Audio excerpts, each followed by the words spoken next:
Hamas نے اپنی تحویل میں ہلاک ہونے والے 4 مغویوں کی لاشیں اسرائیل کے حوالے کر دی ہیں۔ اسرائیلی ڈیفنس فورسز انہیں شناخت کے لیے تل ابیب میں ابو کبیر فورینسک انسٹیٹیوٹ لے گئی ہے۔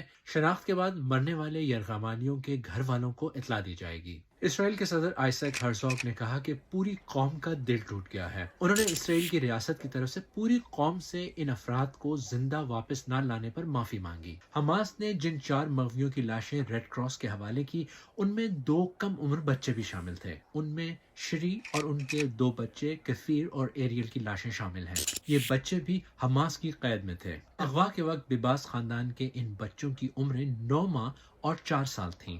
یہ دونوں بچے حماس کی قید میں سب سے کم عمر یرغمالی تھے۔ ان بچوں کے والد کو حماس نے اس مہینے کے شروع میں ہی رہا کر دیا تھا۔ حماس کا الزام ہے کہ بباس خاندان کے ان 3 افراد کی ہلاکت اسرائیلی بمباری کی وجہ سے ہوئی ہے۔ حماس کے مطابق چوتھی لاش 84 برس کے عودید لائفشٹس کی ہے، جو ایک امن کارکن تھے۔